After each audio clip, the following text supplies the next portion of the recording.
Welcome back to One on One with Mr. U. Of course, I am your host, Mr. U. In studio with us, motivational speaker, master mindset, life coach, and co-author of multiple bestsellers, even a number one international bestseller too. Bethany Stone is in the house with us. Bethany, good to have you. How are you? I'm great. Thank you for having me. I'm excited to be here. Same here, same here. We had some technical challenges. That's why we're late. So forgive us for all you guys waiting online to follow the show. Nothing to follow until about a minute ago. So thank you for your patience with us. I definitely appreciate it. Okay, so customarily, we always ask our guests well, the first and the last question are always the same. Everything else in between, who knows? But the first question, tell us about your childhood and your upbringing. What was life like for young Bethany? Well, I grew up in Idaho, and my dad is from Switzerland. He immigrated when he was 19, and my mom's parents were from Switzerland. So my home was very, very culturally immersed in Swiss culture, but we had a really good chocolate.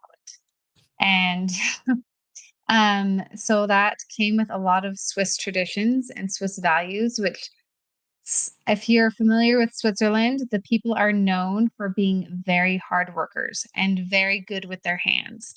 And so my dad was an entrepreneur. And with us and all of the kids, and I have seven, there's seven of us. I'm the third of seven. Wow. And we opened a landscaping business and also a greenhouse, and plants were really expensive. So we learned how to grow plants from seeds so my dad could use them in landscaping. And so all of us would just do that as kids. And what little kid doesn't want to just play in the dirt? I mean, I thought it was great. I thought it was great because I'm always in the dirt and it was wonderful. And I learned all about plants and gardening and all the things. And I just had a really amazing childhood, to be honest with you.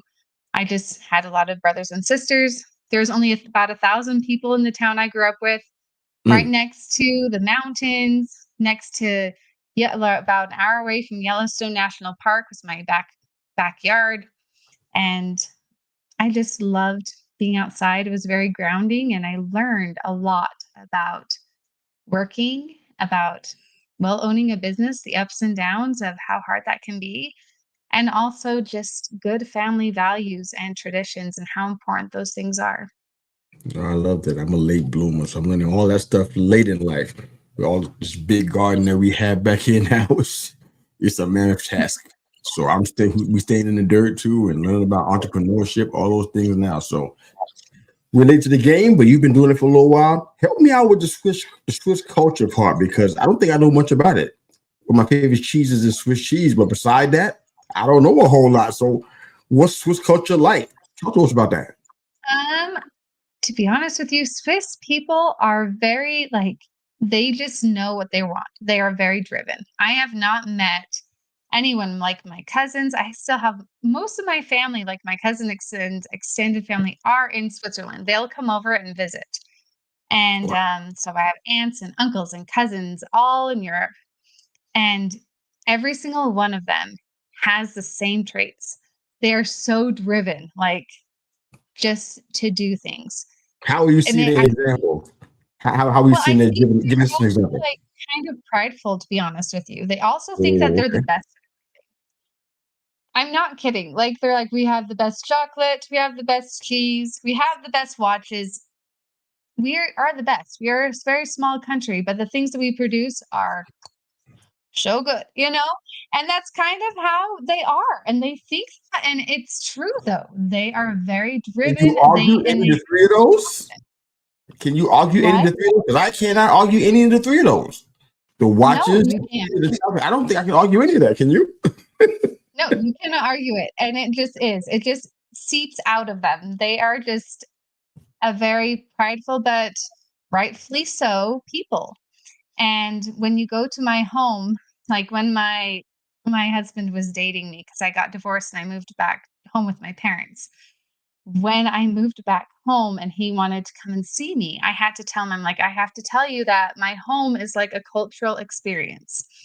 If you come to my parents' house, you're going to walk in, you are going to see Swiss cowbells on the wall. You're going to see Swiss plates and paintings, and every wall is full of beautiful art that is done by somebody or hand carved, or they are just very amazing with their hands and driven.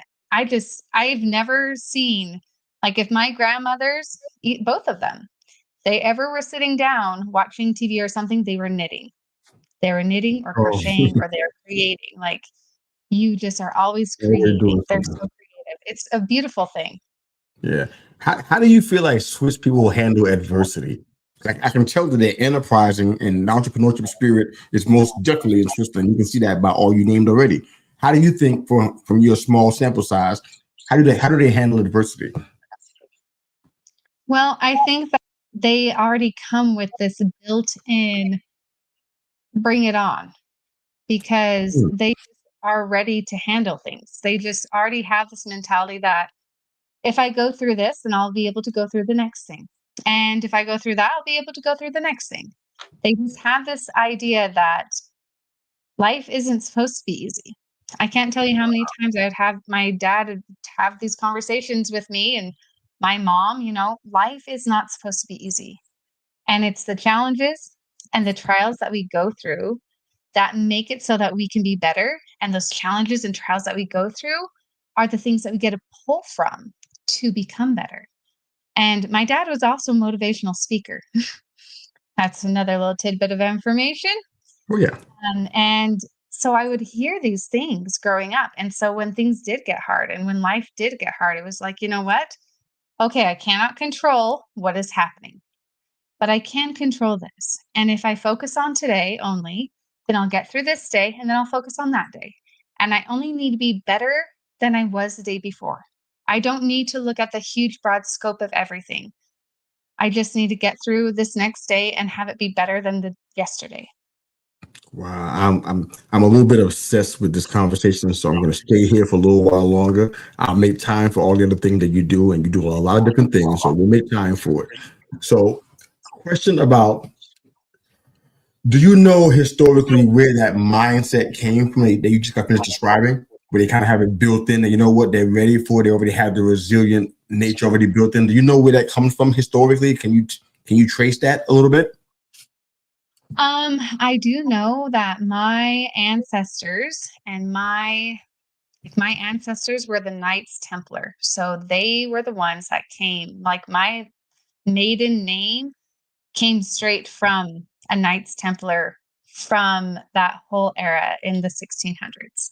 And they founded like different portions of Switzerland, and Switzerland was separated into different cantons, and that's kind of like their different like counties. And I don't know. I think just because they've already gone through difficult things, they've already had to fight off so many things and go into hiding Sure. and protect you think historically they had, what was it, the Ark, the Covenant? Is that what it was? I don't remember. They had something Ark that of was really Covenant? important. I No. can't remember. Anyways, but they were protecting this and they went into hiding and they kind of just disappeared. But there's still something that's actually really cool because my heritage like goes all the way back to this, you think about genealogy and things like that. It goes all the way back. There's actually a little tiny Swiss village.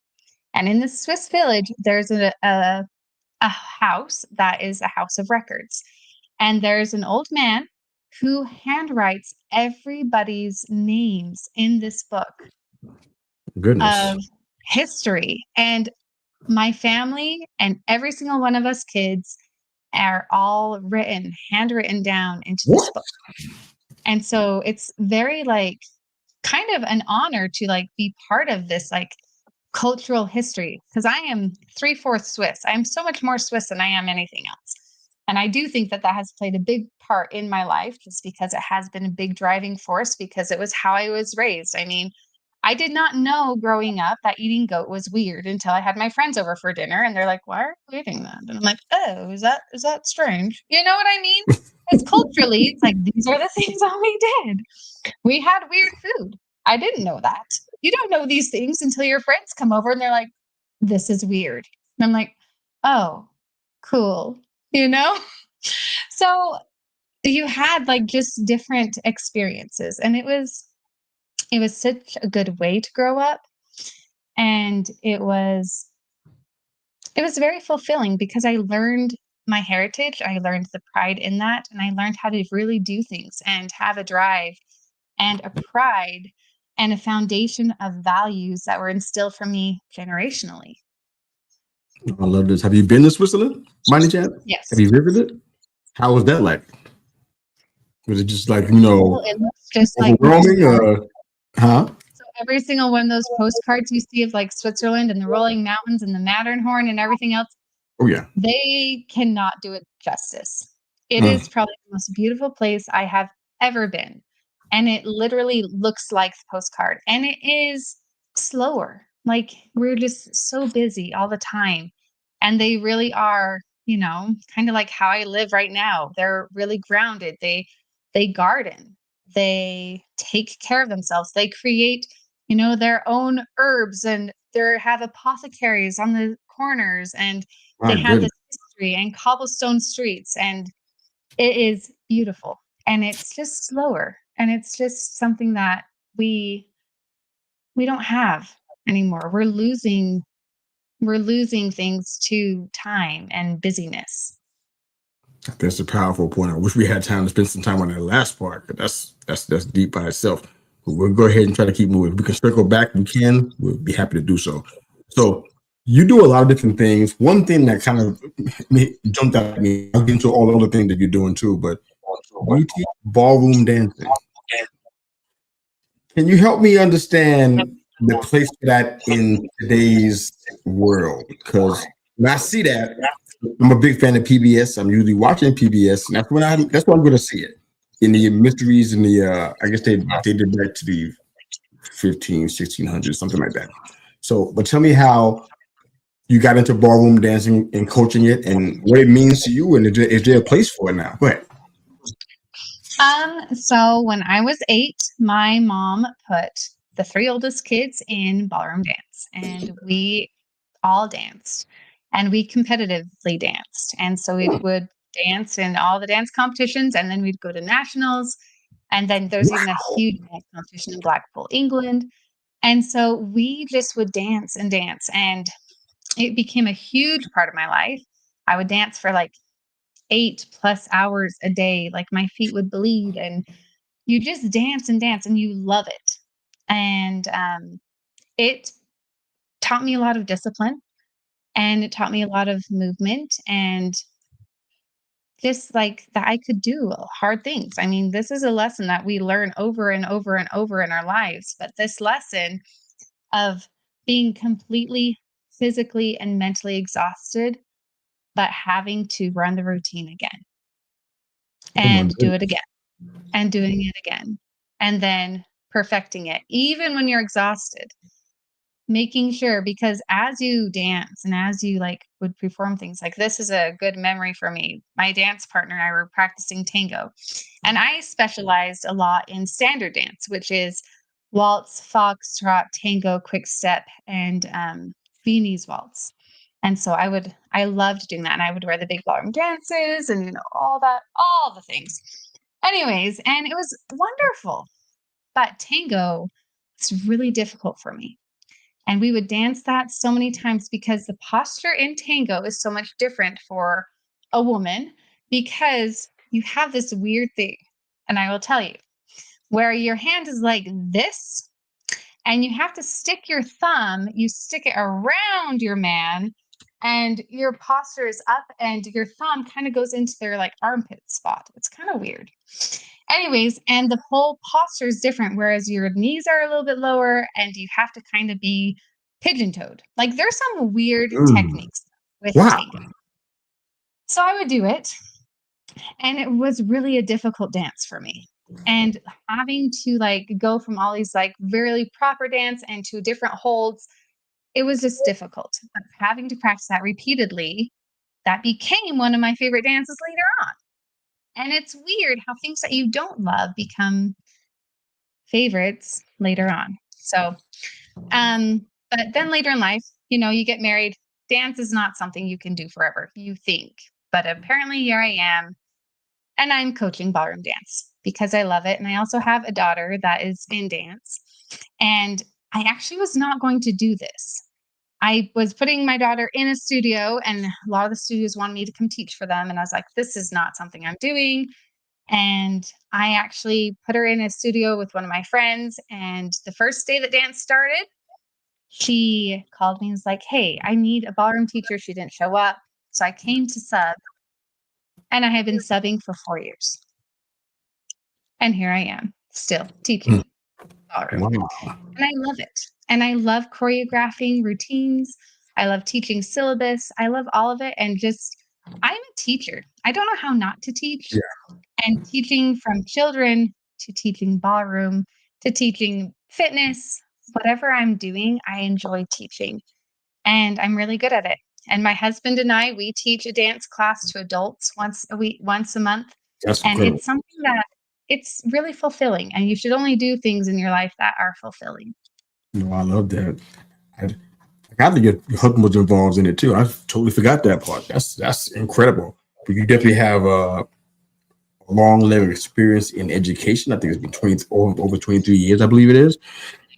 So you definitely love teaching people. I've heard some of the testimonials from people who have been working with you, and they love one thing I've heard cited on multiple testimonials was your patience. And it's like, so I want to ask you, well, I'll stay for the ballroom dancing for now, but I was wondering whether that was a cultural thing as well, but you can answer that if you want to. But the patience part, the patience that causes you to be obviously a fantastic teacher, is that also from uh, that mindset cultural, or did that come from someplace else? I think that that just happened because of who I am. Okay. Because I think definitely um, growing up, I think I was the one that you can my family will vouch for me on this one, that they'd be just be like, Bethany, just don't say anything. Like, just don't say anything, because I'd be the one that would always say the thing that people are like, just don't say anything. That would be me. And I had to learn to be slow. I had to learn to be patient. I had to learn a lot of the skills that I now teach as well. And yes, I've been a teacher and in education. Actually, it's been 23 years. And it is something that I learned as doing that. Like, you don't become a teacher and automatically are the most patient person in the world. Oh, of course This not. is Yeah. something that you develop, and you learn skills, and you learn classroom management, and you learn how to regulate yourself, and you learn, wow, I don't even understand why I'm getting worked up over something so silly. Why is this bothering me? And then taking a step back and asking yourself the three core questions. Are they hurting themselves? Are they hurting the environment? Are they hurting another person? No? Breathe. Walk away. Everything's going to be fine. You have to like also regulate yourself. And that is how you grow patience. I love it. I love it. I know we have an international theme going on right now, but I always find that curious. So I do stay there a little bit. But I know that you've been doing a lot of international speaking at conferences. Can you share some takeaways on what you've gathered from speaking at international conferences? And I'm asking that for a reason because it feels like, and maybe Switzerland may not be, well, I think it kind of applies here, but it feels like other countries, they do food, they do rest, they do self care a little differently than it's done in the US for a lot of different reasons. But what did you learn from speaking in international conferences, and what did you glean from the people, the mindset? What did you learn that helped you where you are now? So if you can kind of answer that whole conglomeration of questions all at once, that'd be great. Well, what I've learned is that we, as Americans, we think that the busier we are, the better we are. We have this idea that sometimes the busier we can be, the more successful we'll be. And by being so busy, we have forgotten that if we are not taking care of ourselves and grounding ourselves, then we're never going to be as good as we could be. That's good. And sometimes it's not, I love the quote that, you know, Satan doesn't have to make you bad. he only has to make you busy. That's good. Because realistically, when you are so busy, you forget all of the core importance, the values, who you are and who you could be and how to build yourself. Because when you're working on you and you're building yourself in these core ways, then everything else falls into place. You shine. You literally do. And people want to connect with you because they can feel that. If you're so busy all the time, you're going to give off this vibe that, oh, I actually can't talk to her because she's so busy. She actually doesn't have time for me. I would really like to connect, but I know she's so busy. Why Mm. would you want to miss out on such a great opportunity? So there's all these things that happen. And so you have to just keep in that in perspective. And I'll be running, so I do a self care cruise in Europe. And it's, Good. yeah, so it's for, 8 days.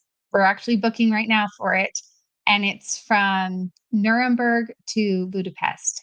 And it's going to be beautiful. And we learn about self care through, discovering these beautiful things of art and culture and beauty and also being slower. The food is so much better because it's prepared slowly. The Mm. like everything is just has thought and care. And we're forgetting that the things that really matter, like nutrition and physical fitness and all these things, time and care, we're forgetting about them. And Oh by yeah. forgetting about them, we're forgetting about ourselves and then holding ourselves back ultimately. Yeah, definitely. I want to touch on a few more things before we run out of time. I'll give you some extra time to come to hear about your coaching. I want to hear more about what you're doing with self care. So I want to get into some of that stuff, even your podcast as well.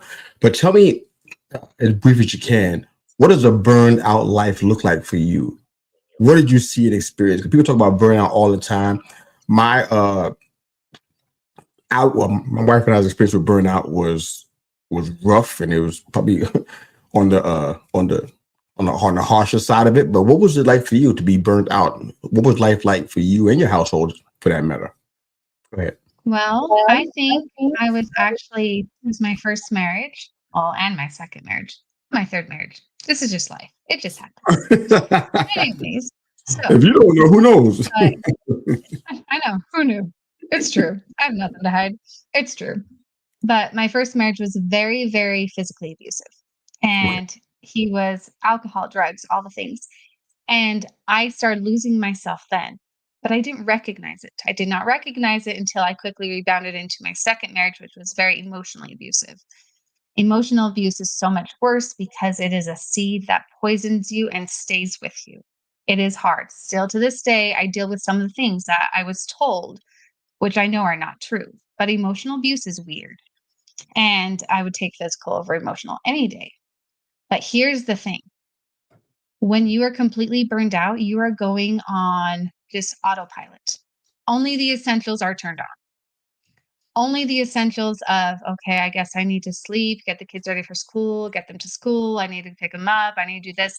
And you're almost numb. You're not enjoying life.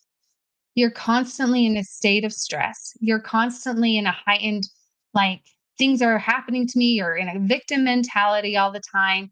And you just feel exhausted. You are exhausted physically. You cannot handle one more thing on your plate. This Mm. is burnout. And this is what a lot of us are experiencing because of a lot of it is because we didn't gain the life skills or don't have the life skills to be able to manage the world that we're in today. I've been in education for 23 years and I have seen the shift of these children that have happened. And now these children are now the parents of some of the kids that are going into school. It is a completely different environment. We are changing. Our environment is changing. And if we are not learning how to take care of ourselves in this changing environment, we're not going to be okay. And we're going to experience burnout because we do not have the skills to be able to handle what's coming our way. Yeah, it makes a lot of sense. It definitely does. Just a few more questions we're going to try to get through here. So, tell me a little bit about why you decided to do some of the things that you've done. You've been featured in as a co-author with international bestsellers. You've been on networks and TV shows and other podcasts. Why, with all that's going on, plus the family life that you got going on right now, why would you decide to start a podcast?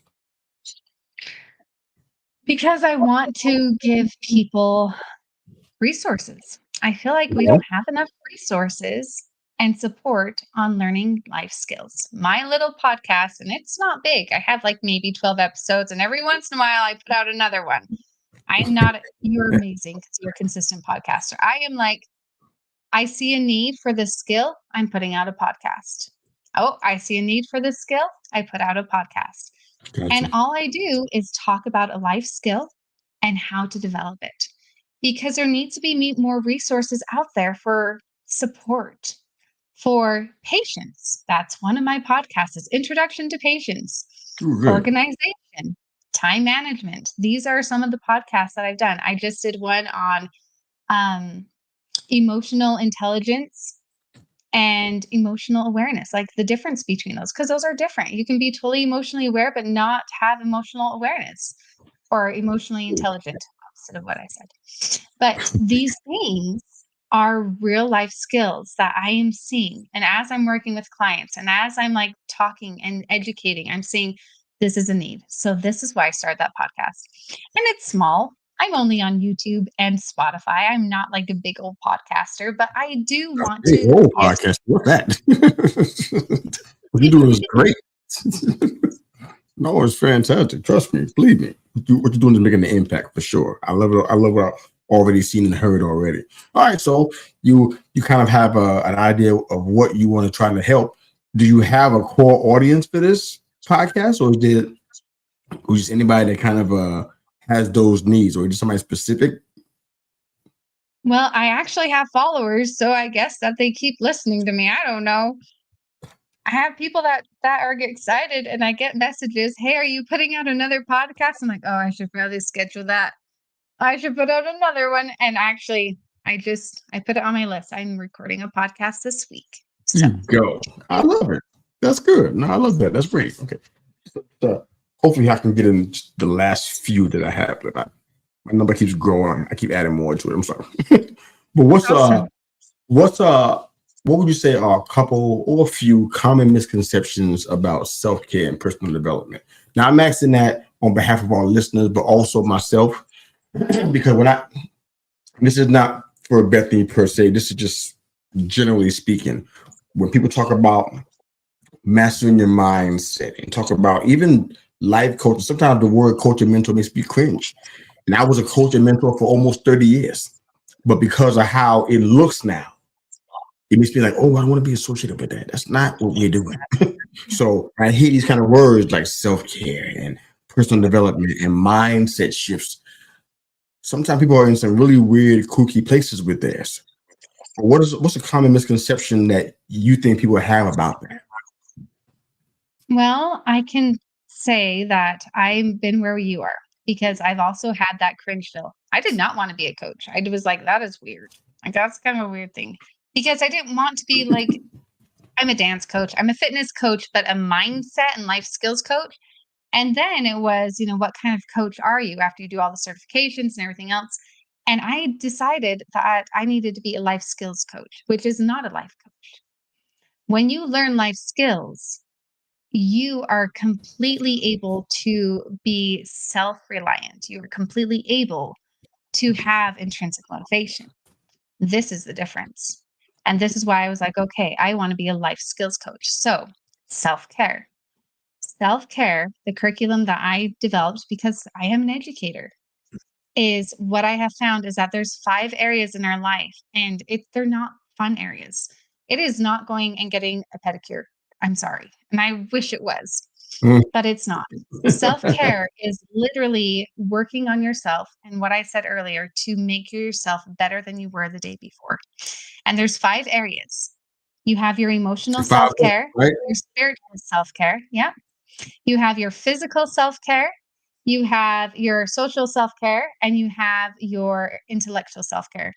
My hands are kind Oh of wow, dirty from gardening. That's sad. It's it's okay. fine. It's fine. I was in the I didn't garden. see what you brought it up. Okay. And Anyways, but these are the areas that if you develop each one of these areas and just do something small, because what I do is I develop as with my clients go through this coaching, we create something called a better me list. I have a better me list that I work on every day. And they develop a better me list because as you learn about self care, then you're able to discover the life skills that you need to develop, whether that is communication, conflict resolution, nutrition, movement habits that you enjoy, whether it is, breathing techniques, how to emotionally regulate yourself. Like these are life skills.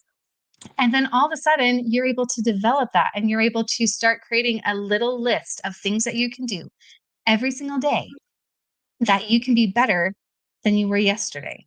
And that's what I do is I teach you to have that intrinsic motivation, to have the self-reliance, and to be able to thrive in a way that you would never be able to otherwise. Because no one is teaching these life skills anymore. No one is teaching you, that the reason why you burn water every time you cook is actually not because you're a bad cook. It's because you just need more time management. You need a management of your time so that you can actually, in a way that works for you, systems that work, because there's not a one size fits all. So Absolutely. that that's why. Oh my goodness. That's really good stuff. I love to hear about the 5 self-care buckets. I love this. All right, well, I guess we're up against it now, but I want to ask our final question for the broadcast. It's our CMV question. I kind of gave you a heads up about it beforehand, so you knew what was coming. But CMV stands for career, mission, and vocation. So what we're doing as exercise, in exploration, if you will, we're just taking everything you've done off of the table. The coaching, the speaking, the authoring. I mean, you can take your garden off the table too. You can't do that either. What's Bethany most likely doing with her life if she's not doing any of those things? And you can't do I am ballroom dancing either. Sorry. okay, then I'm just living on top of a mountain and I'm just going to be backpacking and exploring. I love hiking and I love living in the mountains for like 3 days with just everything on my back and just I'd be exploring. I would probably do the Appalachian Trail or I would probably do just the long, super long backpacking trails because those things fulfill me and I love it. Really? I mean, you live in a mountainous area right now? Yes. Okay. Have you done this before? I haven't done a big like 3-month trail, but my husband and I, we go on a couple backpacking trips every year. Um, and we just a couple overnighters will go, I think last one we went was 36 miles and it was really beautiful. And you get up to like 12,000 feet and you can just see everything. And it is, you Okay. cannot put it in words. And it's hard and it's wonderful and Imagine. it is beautiful. Well, Bethany, you already kind of done this before, so I need a different answer to my question. You've already done this already. You've been here before. You've been up a mountain already. What The else you gonna Appalachian do? Trail. Oh, It's what still a else would I do? mountain. It's just a small. It's just a If I bigger wanna mountain. do it, Come I do on. it. That's the thing. If I wanna do it, I go do So it. there's been nothing left on the table that you haven't done that you kind of have in your back pocket. Like, you know what? I thought about that when I was younger, but never pulled the trigger on it. There's nothing like that. Some people are like that. It's okay. I'm just I went wondering. skydiving last year too, so my bucket list is getting small. Well, I love this, but this is fantastic. I want to give you the last couple of minutes to speak to our listeners. They're very diverse, and I know that they understand a lot more than they get credit for. I try to give them as much credit as possible because they're very wise, very smart. Uh, but as far as self-care and personal development and kind of growing yourself, some more wisdom and insight wouldn't hurt. So give you the floor. And after you do that for a couple of minutes or so or less, you just let everybody know where they can find your work and where they can find you to ask any questions of you or comment on today's show, etc. Go ahead. Okay, so if I could just say anything, I would want everyone to know that every single person has inside of them seeds of potential. And the tricky thing is that not always do seeds grow. Sometimes you have to nurture those seeds. Seeds are dormant. Doesn't mean that you don't have them. It just means that you have to nurture them. And sometimes seeds can be poisoned, and sometimes seeds can be diseased. The trick is to fertilize, grow, set the right environment, and whatever you set your mind to, you're able to do it if you nurture your seeds within.